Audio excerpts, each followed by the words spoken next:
خدائے قدوس کے بابرکت اور مقدس نام میں اب سب کی سلامتی ہو۔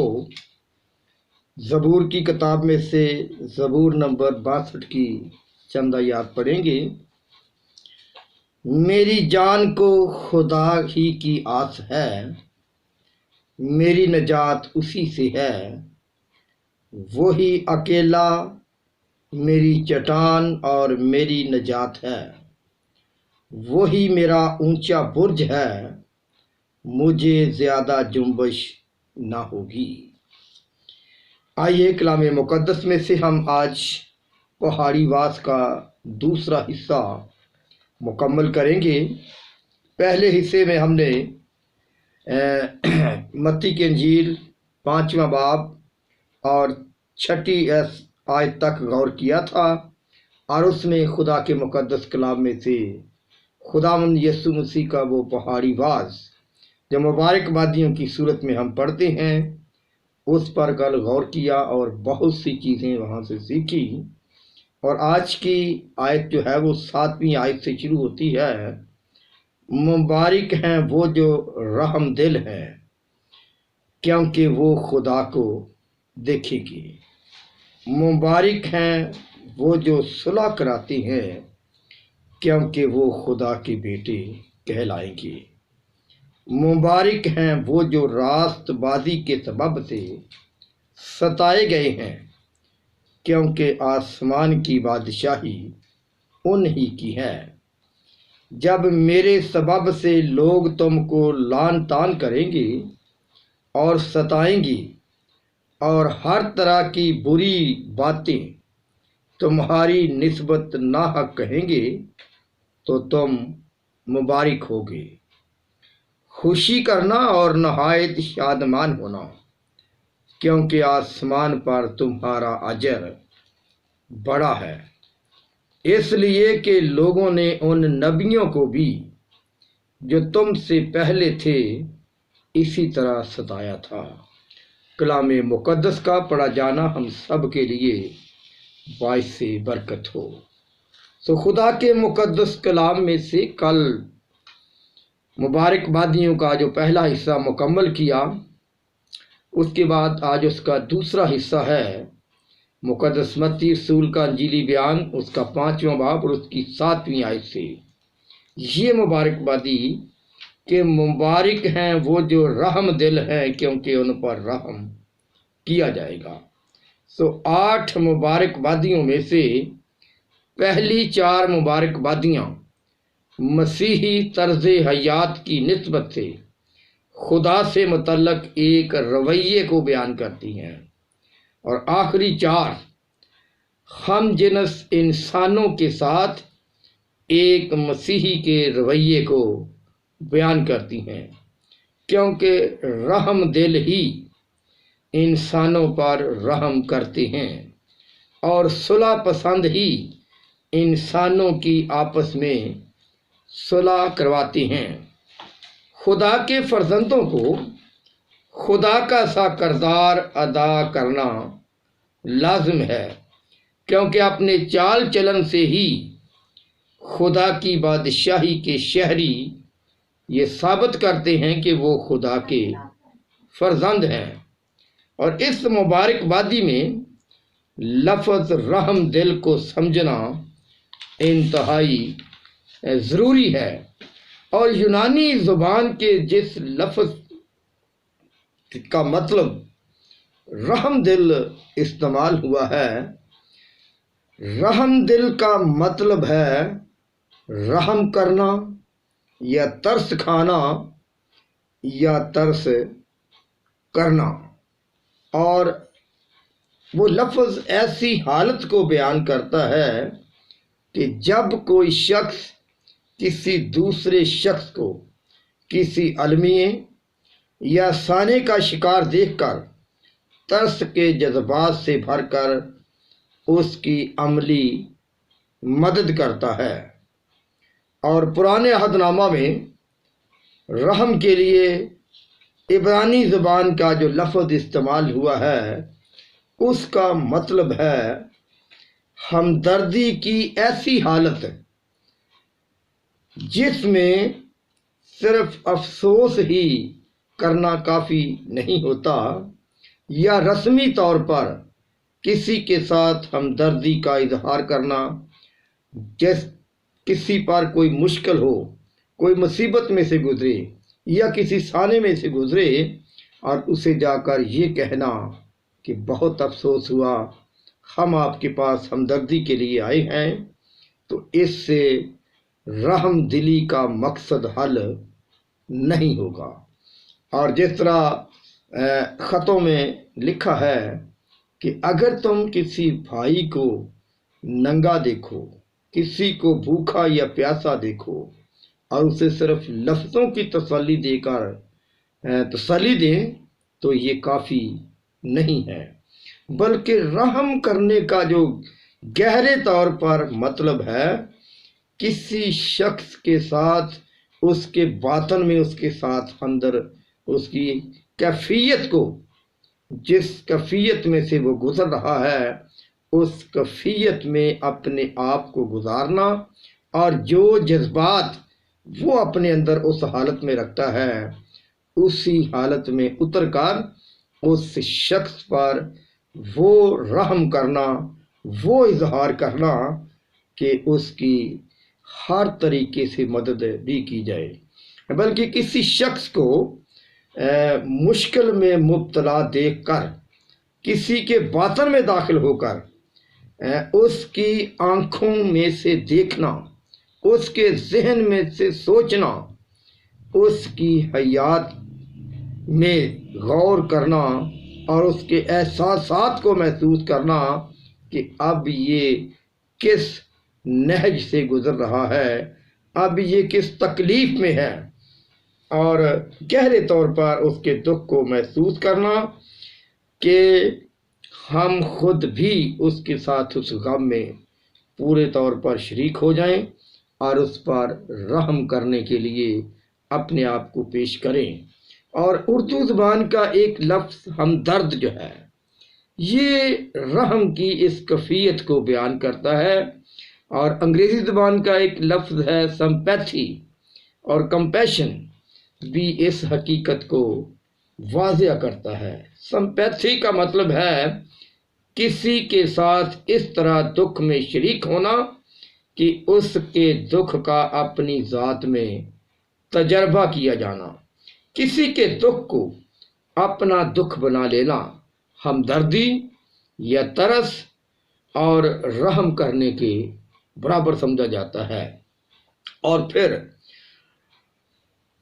ہم پرانے عہد نامہ میں پڑھتے ہیں، یسایہ نبی کے صحیفے میں 49واں باب اس کی 15ویں آیت میں قادر مطلق خدا فرماتا ہے، کیا یہ ممکن ہے کہ کوئی ماں اپنے بچے کو جو شیر خوار ہو اسے بھول جائے اور اپنے رحم کے فرزند پر ترس نہ کھائے؟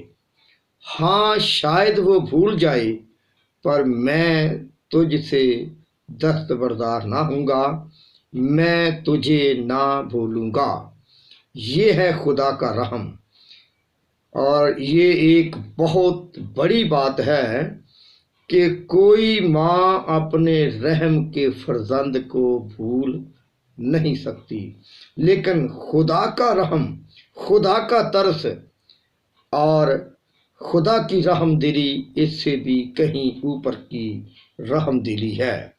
اور پھر یہودی لوگوں کے نزدیک وہ رحم کو خدا کی حقیقت مانتے تھے کہ جو رحم، جو ترس خدا کے اندر ہے وہ دنیا کے اندر نہیں ہے۔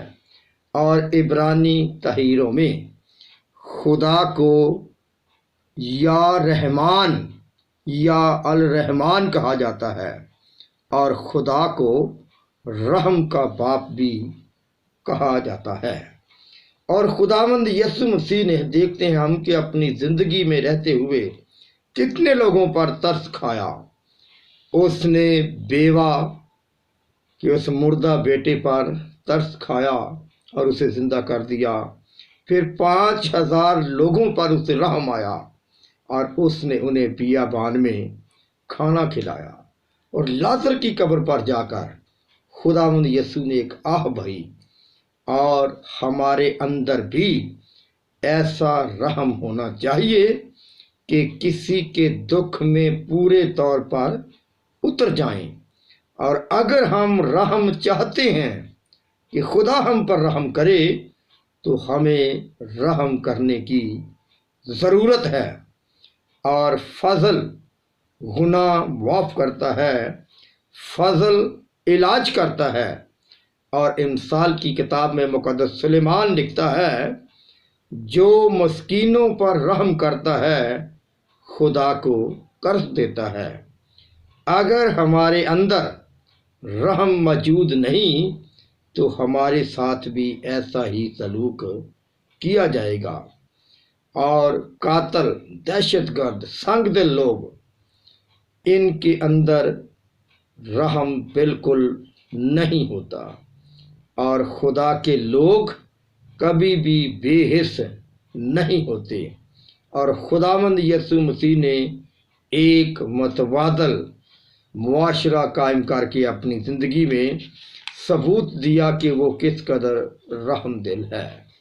اور اس نے رحم کھا کر، ترس کھا کر بیوہ کے بیٹے کو دوبارہ زندگی دے دی، اور لازر کی قبر پر جا کر آہ بھری اور اپنے رحم کا اظہار کیا، اپنے ترس کا اظہار کیا کہ لازر کو اس نے زندہ کر دیا۔ اگلی مبارکبادی بہت اہم ہے کہ مبارک ہیں وہ جو پاک دل ہیں کیونکہ وہ خدا کو دیکھیں گے۔ یہ مبارکبادی سب سے زیادہ مشکل ہے اور اس میں سب سے بڑے اجر کا وعدہ کیا گیا ہے، کیونکہ مبارک ہیں وہ جو پاک دل ہیں کیونکہ وہ خدا کو دیکھیں گے۔ اور پھر کلام مقدس میں لکھا ہے کہ اس پاکیزگی کے طالب رہو جس کے بغیر کوئی خدا کو نہیں دیکھے گا۔ اور پہاڑی واز میں خداوند یسوع مسیح نے بھی واضح کیا کہ مبارک ہیں وہ جو پاک دل ہیں کیونکہ وہ خدا کو دیکھیں گے۔ اور بائبل مقدس میں ہم پڑھتے ہیں کہ بڑے بڑے شخص بھی اپنے اندر یہ خواہش رکھتے تھے، ان کے اندر بھی یہ خواہش رہی کہ وہ اپنے خالق حقیقی کو دیکھ سکیں۔ اور اس کے لیے ہم پڑھتے ہیں پرانے عہد نامہ میں بزرگ موسیٰ کے اندر یہ تڑپ تھی، بزرگ موسیٰ کے اندر یہ خواہش تھی، اور بزرگ موسیٰ نے یہوہ خدا کے سامنے اپنی اس خواہش کا اظہار کیا تو قادر مطلق خدا نے اسے صاف صاف کہہ دیا کہ کوئی انسان خدا کو دیکھ کر زندہ نہیں رہ سکتا۔ خروج کی کتاب اس کا 33واں باب اور آیت نمبر 17 سے 23ویں آیت تک آپ اس بات کا حوالہ پڑھ سکتے ہیں۔ پھر بنی اسرائیل کے کاہن بھی جب لوگوں کو برکت دیتے تھے تو یہی دعا کی کرتے تھے کہ خدا اپنا چہرہ تم پر جلوہ گر کرے۔ خدا کو دیکھنا ایک بہت بڑی برکت کی بات ہے، مگر اس بات کا تقاضا کیا ہے، اس خواہش کی ریکوائرمنٹ کیا ہے؟ اور اس برکت کا تقاضا یہ ہے کہ اس برکت کو پانے والے کون ہیں؟ اس برکت کو پانے والے ہیں جو پاک دل ہوں گے۔ 2 دل شخص اس لسٹ سے خارج ہیں۔ اور پاک دل سے مراد کیا ہے؟ پاک دل ہونا ظاہری پاکیزگی نہیں، بلکہ پاک دل ہونا باطنی پاکیزگی کا نام ہے۔ بعض لوگ پیشے کے لحاظ سے، اپنے پروفیشن کے لحاظ سے اچھے نہیں لگتے، لیکن چونکہ خدا چہروں کو دیکھ کر فیصلے نہیں کرتا، کیونکہ خدا چہرے پر نہیں بلکہ دل پر نگاہ رکھتا ہے۔ اور خداوند یسوع مسیح نے رسمی پاکیزگی کی انتہائی پابند، باطنی پاکیزگی سے خالی فریسیوں کو سخت ملامت کرتے ہوئے انہیں سفیدی پھری ہوئی قبروں سے تشبیہ دی کہ وہ باہر سے تو صاف نظر آتے ہیں مگر اندر سے ہر طرح کی گندگی اور تہمت سے بھری ہوئی ہے ان کی زندگی، اور باطنی طور پر ہمیں بھی خدا کے حضور خالص لبھان کی مانند بننا ہے۔ اور پاک دلی ایسی خوبی ہے جو ہر طرح کی طبقاتی، سماجی، سیاسی، لسانی اور قومی تقسیم سے ماورا ہے۔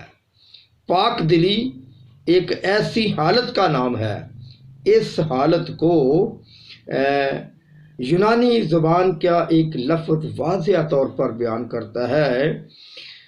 یونانی زبان کا جو لفظ ہے کاتھاروس، اس لفظ کو ہم جب گہرے طور پر سمجھتے ہیں تو یہ لفظ اپنے اندر مختلف معنی رکھتا ہے، اور بنیادی طور پر اس لفظ کا مطلب ہے صاف ستھرا۔ یہ لفظ کسی گندے کپڑے کو دھوئے جانے پر استعمال بھی ہوتا ہے، جس سے مٹی، گندگی یا داغ صاف کر دیے جاتے ہیں۔ جب گندم کو بھوسے سے صاف کریں تو اسے بھی کاتھاروس کہتے ہیں، اور پھر جب فوج کی چھانٹی کرنے پر دیکھا جاتا ہے تو وہاں پر بھی کاتھاروس کا لفظ استعمال کیا جاتا ہے، اور کاتھاروس خالص دودھ کے لیے بھی استعمال ہوتا ہے۔ یہ لفظ یک دلی کا ثبوت بھی دیتا ہے۔ دو دلا شخص کچھ بھی حاصل نہیں کر سکتا، اور ایلیا نبی نے سلاطین کی پہلی کتاب 18ویں باب میں اس بات کا ذکر کیا ہے کہ تم کب تک ڈاواں ڈول رہو گی۔ جب اس کا مقابلہ ہوا سلاطین کی کتاب کے 18ویں باب میں، جو غیر معبودوں کو مانتے تھے، تو اس وقت ایلیا نے ان سے صاف کہہ دیا تھا کہ تم کب تک ڈاواں ڈول رہو گے۔ اور جب تک ٹوٹل کمٹمنٹ، ٹوٹلی طور پر ہم خدا کے ساتھ کمیٹڈ نہیں ہوتے، خدا کے ساتھ نہ ہوں۔ اور پھر جس طرح زبور 15 میں مقدس داؤد کہتا ہے کہ اے یہوہ تیرے گھر کون سلامت رہے گا؟ خدا کے گھر میں کون سلامت رہے گا؟ خداوند کو دو دلوں سے نفرت ہے۔ دو دلا شخص بے قیام اور بے ثبات ہے، وہ خداوند سے کچھ نہیں پا سکتا۔ اور خداوند یسوع مسیح نے ساتھ ساتھ دوسرے معبودوں کی پرستش کو منع کیا ہے۔ اگر کوئی شخص دو دلا ہے اور خداوند یسوع مسیح کو بھی نہیں چھوڑتا اور غیر معبودوں کی بھی پرستش کرتا، ساتھ ساتھ کرتا جاتا ہے، تو خدا کو یہ بات پسند نہیں ہے۔ پھر کاروباری معاملات اور ذاتی زندگی میں ریاکاری، دھوکہ بازی، فریب کا کثرت سے زندگی میں ہونا باطنی پاکیزگی کی عدم موجودگی کی ایک اہم علامت ہے۔ اور یہ مبارکبادی کہ مبارک ہیں وہ جو پاک دل ہیں کیونکہ وہ خدا کو دیکھیں گے، یہ مبارکبادی ہمیں اپنا معائنہ کرنے کی بھی دعوت دیتی ہے۔ ہم اپنے اندر خدا کے کلام کے مطابق اپنے اندر جھانک سکتے ہیں، کیونکہ خدا کا کلام ایک آئینہ بھی ہے۔ جس طرح ہم اپنے آئینے میں اپنے چہرے کو دیکھ سکتے ہیں اور اپنے چہرے کے داغ دھبوں کو دور کرتے ہیں، اسی طرح یہ مبارکبادی ہمیں اپنا معائنہ کرنے کا بھی وقت دیتی ہے۔ اور خدا کے کلام کے مطابق جب ہم اپنی زندگی کا موازنہ کرتے ہیں تو پھر جس طرح شیشے میں اپنی شکل دیکھ سکتے ہیں، اسی طرح کلام پر غور کرنے سے ہم اپنی زندگی کا جائزہ لے سکتے ہیں، کیونکہ یہ مبارکبادی جو ہے پاک دلی، یہ ہمیں اپنی زندگی کا معائنہ کرنے کی دعوت دیتی ہے، اور یہ دیکھنا ہے کہ کتنے لوگ ہیں جو خالص نیت سے خدا کی خدمت کا کام سر انجام دے رہے ہیں۔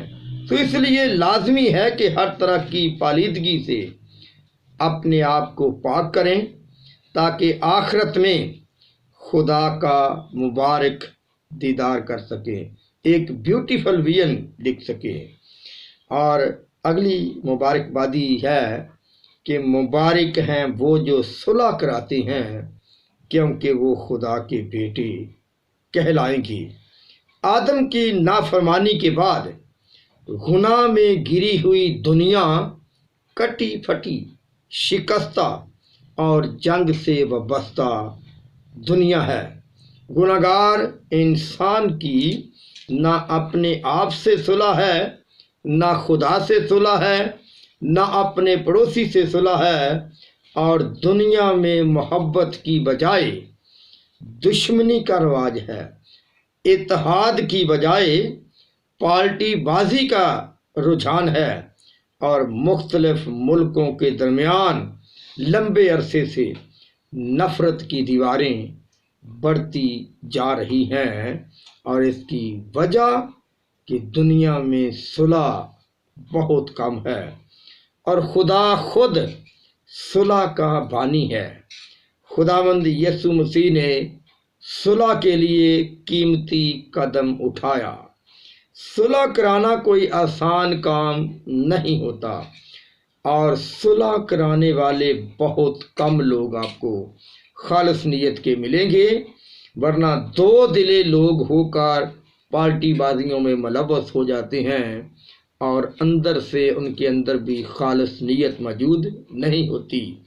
تو دو دشمنوں کی صلح کرانا ایک مشکل کام ہے، کیونکہ صلح کروانے والے کو قربانی دینا پڑتی ہے، اور اس صلح کی ایک بہت بڑی قربانی جو ہمیں نظر آتی ہے، خدا نے اپنے اکلوتے بیٹے کے وسیلہ سے صلح کر کے اس عمل کو جاری اور ساری رکھا۔ اور جو کام خدا کرتا ہے، خدا چاہتا ہے کہ وہی اس کے ماننے والے، آسمان کے خدا کی پرستش کرنے والے، آسمان کے خدا کی عبادت کرنے والوں کے درمیان ان کی زندگی میں یہ بات نظر آنی چاہیے کہ وہ صلح جو ہونے چاہیے۔ اس لیے یونانی زبان کے جس لفظ کا ترجمہ صلح کیا گیا ہے وہ بھی اپنے اندر ایک گہرے معنی رکھتا ہے، اور صلح کے لیے ایک عبرانی لفظ شالوم بھی آیا ہے، اور شالوم بھی اپنے اندر ایک بہت گہرے معنی اور وسیع معنی رکھتا ہے۔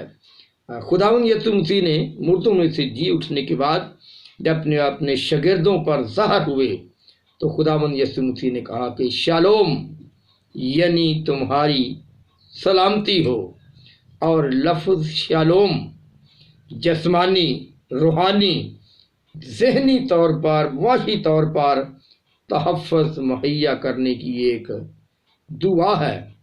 شالوم کا مطلب ہے ہر وہ کام جو بھلائی کے لیے کیا جاتا ہے، اور روحانی معنی میں بھی مبارک ہے وہ شخص جو اپنے اندر صلح کا جذبہ رکھتا ہے۔ جس طرح پالوس رسول نے کہا کہ ہماری دو طرح کی شریعت ہے، رومیوں کے خط میں وہ اس بات کا ذکر کرتا ہے، اور شالوم کی تیسری صورت یہ ہے، عظیم ترین کارنامہ یہ ہے کہ انسان اور انسان کے درمیان بہترین کردار ادا کرانا، بہترین کردار ادا کر کے صلح کے لیے انسانوں کو آپس میں ملانا، اور خداوند یسوع مسیح نے اپنی جان کا فدیہ دے کر بنی نوع انسان اور خدا باپ کے درمیان صلح کرائی، اور صلح کی قیمت ادا کرنا پڑتی ہے۔ دنیا ایک میدان ہے، اور یہاں پر لاکھوں لوگ صلح کروانے والوں کو قتل کر دیتے ہیں۔ دنیا ابلیس کے فرزندوں سے بھری پڑی ہے، لیکن ہمیں نور کے فرزندوں کی طرح چلنا ہے۔